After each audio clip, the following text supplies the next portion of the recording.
भगत सिंह का जन्म 27 सितंबर 1907 को लायलपुर जिले के बंगा में हुआ था, जो अब पाकिस्तान में है। उनका पैतृक गांव खटकर कलां है, जो पंजाब भारत में है। उनके जन्म के समय उनके पिता किशन सिंह, चाचा अजित और स्वर्ण सिंह जेल में थे। भगत सिंह भारत के एक महान स्वतंत्रता सेनानी एवं क्रांतिकारी थे।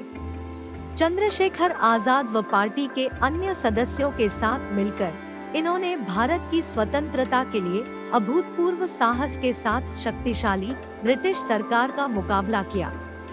उनका इंकलाब जिंदाबाद का नारा आज भी काफी प्रसिद्ध है। इसका मतलब है कि क्रांति की जय हो। इस नारे ने देशवासियों में जोश भरने का काम किया था।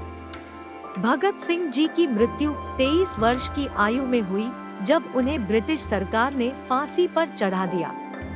जेल के अधिकारियों ने जब उन्हें यह सूचना दी कि उनकी फांसी का वक्त आ गया है, तो उन्होंने कहा था, ठहरिए, पहले एक क्रांतिकारी दूसरे से मिल तो ले।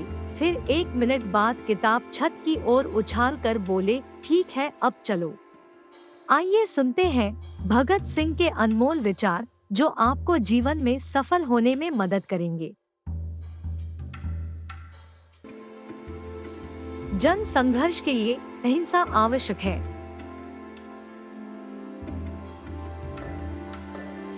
महान आवश्यकता के समय हिंसा अनिवार्य है। व्यक्तियों को कुचलकर वे विचारों को नहीं मार सकते। क्रांति की तलवार तो सिर्फ विचारों की शान से तेज होती है। स्वतंत्रता हर इंसान का कभी न खत्म होने वाला जन्म सिद्ध अधिकार है। अपने दुश्मन से बहस करने के लिए उसका अभ्यास करना बहुत जरूरी है। निष्ठुर आलोचना और स्वतंत्र विचार, ये क्रांतिकारी सोच के 2 अहम लक्षण हैं।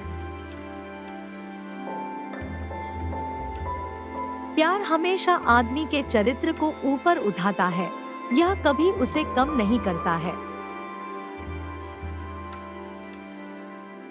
मैं एक मानव हूँ और जो कुछ भी मानवता को प्रभावित करता है, उससे मुझे मतलब है।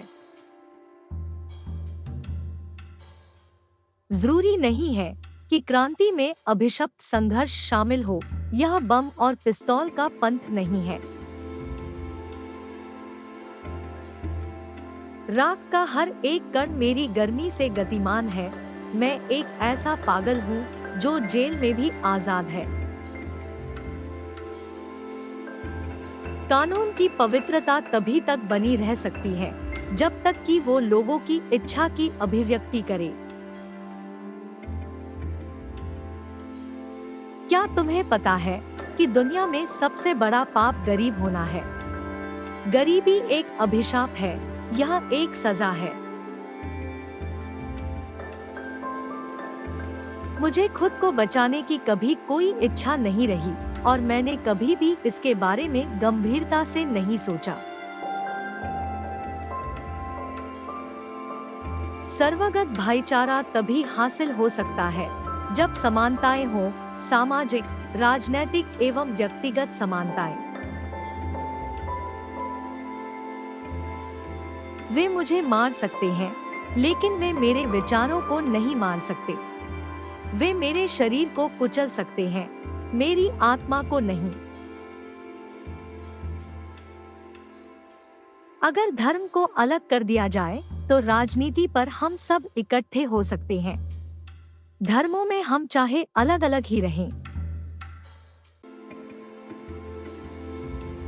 मैं खुशी से फांसी पर चढ़ूंगा और दुनिया को दिखाऊंगा कि कैसे क्रांतिकारी देशभक्ति के लिए खुद को बलिदान दे सकते हैं। मेरा जीवन एक महान लक्ष्य के प्रति समर्पित है, देश की आजादी। दुनिया की अन्य कोई आकर्षक वस्तु मुझे लुभा नहीं सकती।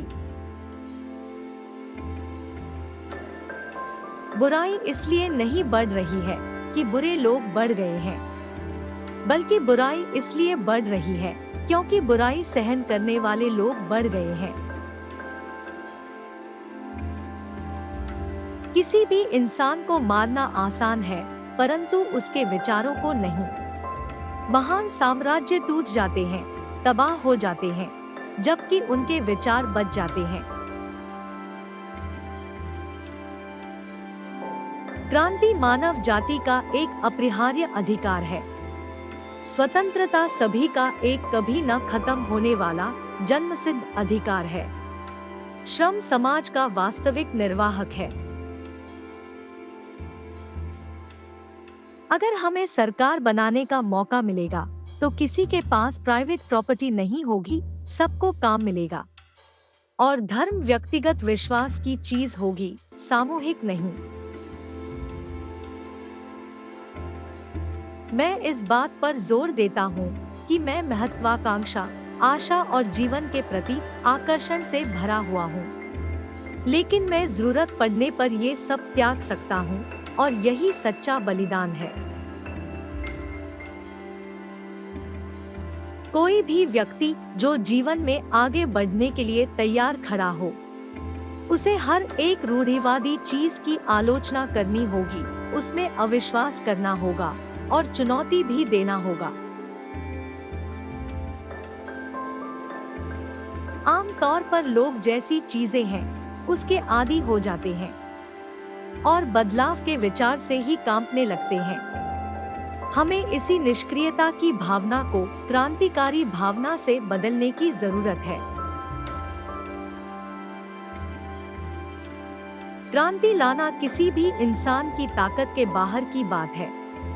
क्रांति कभी भी अपने आप नहीं आती, बल्कि किसी विशिष्ट वातावरण, सामाजिक और आर्थिक परिस्थितियों में ही क्रांति लाई जा सकती है।